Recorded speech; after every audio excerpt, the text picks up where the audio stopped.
Good evening, ladies and gentlemen. This is your boy Roberto, and this is a DKN show. Coming live and direct from Kansas City, my hometown. And figured come on and see how everything's going out here. Tonight, as you probably already know, around the country and around here, it is the day that we celebrate Veterans Day. I have a few hundred veterans in my family, and I thank them every day for their service. And I would have done it myself, but the thing about it is I have a thing about having orders barked at me, which is probably why I never served. Not to say I wouldn't do it, but, I'm just kind of a guy that's a homebody.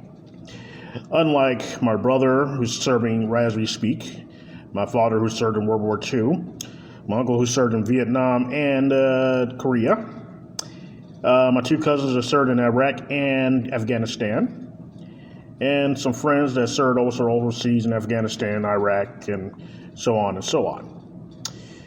The life of a veteran is a very, very bleak one. Some have sacrificed limbs, arms, and sacrificed their skin, and some they're even their sanity. But the one thing for sure is that they did serve, and they served well. They served bravely. And also the women of this day too, as well.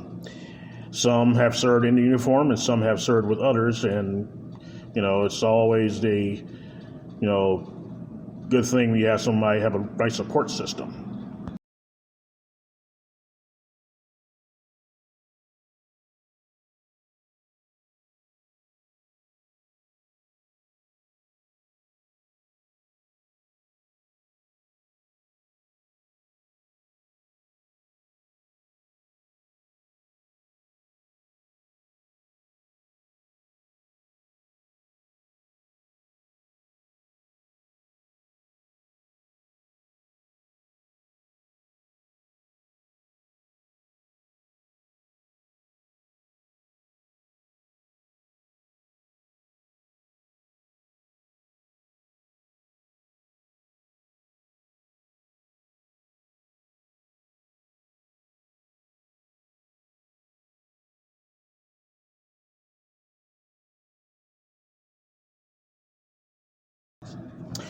But there is for every strong veteran, there is a strong family.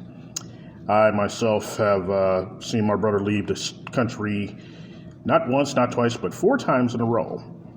He actually just got back in September from Germany, being there for about 8 or 9 months. And it's a very, very, not to say a bad thing, but it's a very sad moment when you have to see one of your loved ones, whether it be a man or a woman, go overseas to serve and defend our country for all of its freedoms. And it never gets easier. And in some cases, sometimes it ends up being final. Now, I never experienced that, thank God, but I know some people that have.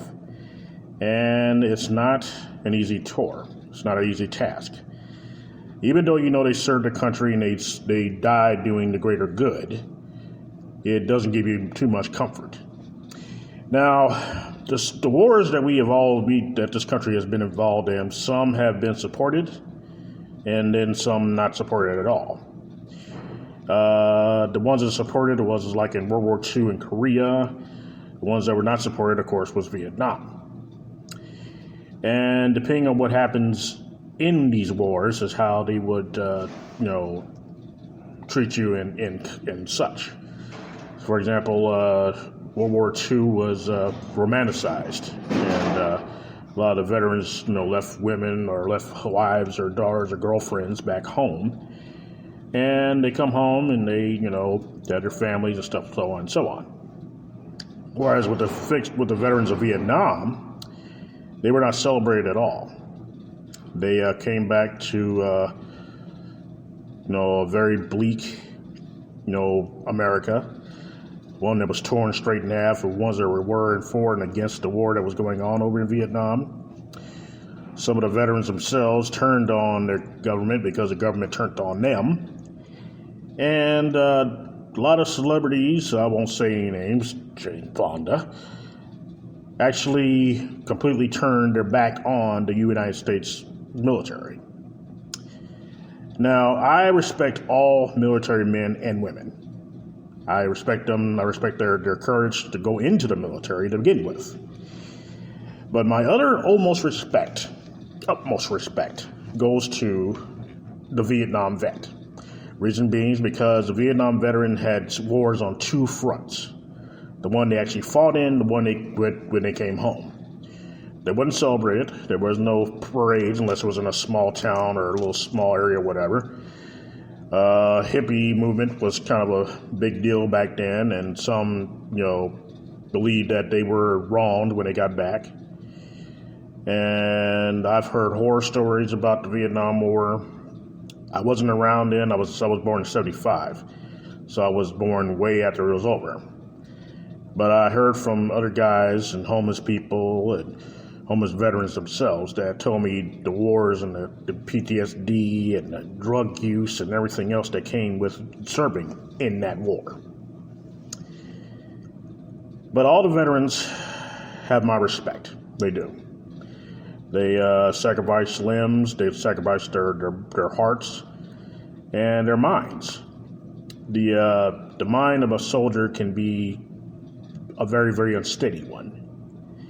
And to put up with all that, it takes a lot more, it takes courage of the person that's trying to handle it. I myself have seen a lot of soldiers come back with PTSD, which is a main cause of most suicides here in the States. And some, like I said, lost their use of their legs or use of their arms, or, come back with limbs gone and everything else. So to not respect a military man or woman on this day is a slap to their face. And I will tell anybody, anywhere, anytime, that if you can't respect me, that's fine. If you can't respect the people of this country, that's fine. But you will respect the United States soldier, whether it be Army, Navy, Air Force, Marines, does not matter. They're all brave. They're all willing to sacrifice themselves to keep our country safe and sound. And they don't have to do it. The only ones that didn't have a choice in the matter was the kids of the 60s, when that they were drafted by the military to serve once again in Vietnam. They're the only ones that had no choice whatsoever. Other than that, before and after that, it's all been on the person. And you get a lot of good skills from being in the military. A lot of police officers are military men and women. Football players, some pro football players have served in their country. And I have met some of the oldest ones I've met. The most oldest one I've ever met was an Indian windtalker from World War II. And he actually saved me from getting my behind kicked by two white guys back in Arizona. And I was really excited to see, or actually know, that he was a wind talker. And he just could not believe that somebody was actually surprised or actually glad to actually meet him. It's not every day you meet a wind talker. They're very rare now. They're dying off. They're American Indians, and they got the same results of everybody else that came back from a war and did not get celebrated for it. So to meet him and for him to save me, thank you there, Cloud Bear, I have more respect for the military man. I myself, like I said, I have never served a day in my life. I have friends and families and everything that have served. Thank you for their service. And I never took the plunge myself. And I actually kind of regret it sometimes, though. I mean, I like to see some of the world before I got older, and say that I actually did see some parts besides Missouri and the rest of the country. I have been to every state in this country except for Hawaii. I can say that without fail. But it's not as different as someone saying that they've seen the world through the military. I mean, the people that served overseas during World War II in Germany and Switzerland and all those romantic places that they call romantic now, and how, it romanticized the World War II, and how they met people. I met a guy long ago back in California, or actually in Arizona, my fault, who actually met Josephine Baker. Josephine Baker is a big star back in the 20s. She was a dancer, an African-American dancer from St. Louis. He told me that he went to this bar in France, and she was singing. She was actually singing for the people there. And she actually dropped a necklace on the ground. Well, take it back. She actually came down and was, thanking him for, just like anybody else was thanking him for his service. And she gave him a necklace that she was wearing. He showed it to me. I held it in my hand. And I was like, you actually met Josephine Baker? He's like, yes, sir, I did. He said, I met her, I was 22 years old. The man I'm talking about, back in the day, that was probably like 1989. He was 89 years old. And he said he met Josephine Baker, and I was like, wow. So other soldiers have stories that are, fascinating, and then some have stories that they don't even want to talk about, and rightfully so. But either way, they have something that they can look back on and say, okay, I did do something for my country. I served for my country. And some of his friends and family died for this country. And the way the things are right now in this country kind of makes you wonder, what was it all for anyway? I mean, the way things are, kids killing kids, and the political view is all messed up with people and everything else. And men and women died just so we can have a chip on our shoulder. And it's not right. It'll never change. And, it's just a thing that happens, But by myself, I am a respectful guy. I respect my elders. I respect those that roll more than I do. And I respect the military man. And to not do that is wrong of me because I never served anywhere. They have. If it wasn't for them, I wouldn't be able to come up to them and say thank you for actually serving their country.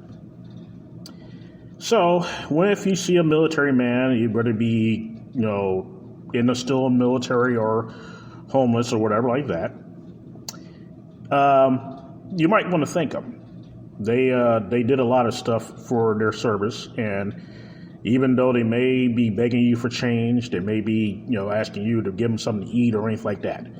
Don't hesitate not to do it. Unless they're lying about it, which we will never know, then you should do your part to thank them at least some kind of way.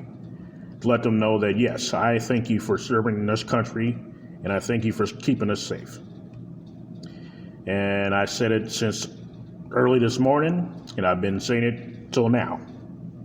And I will say it until the day I'm no longer here. And to my brother Thomas, I love you. I appreciate your service. My uncle and my father, who are both very been passed away for a while. I love both of you, and I thank you for your service. All the men and women that have around the world, I thank you all for your service as well. And I thank the military man as a whole, and woman. Sorry. But anyway, I hope you have a nice night. It's pretty cold here in Kansas City. It snowed a little bit this morning. I've been up for a while, so I figured I'd get on here before it got too late and, tell you guys to go out and thank a veteran. If it wasn't for him, you wouldn't be able to get on your little cellular phones and stuff like that and do what you do. If it wasn't for a military man, you wouldn't be able to do anything. And I will say that until I'm dead also. But either way, you guys have a nice night. And hope you have a good, nice one. If you're as cold where you are, please bundle up because it's going to get pretty bad out here. And winter time is around the corner, so we might as well get used to it. Got another 6 months. So either way, you guys have a nice night, and I will talk to you down the road. See you on Wednesday. Take care.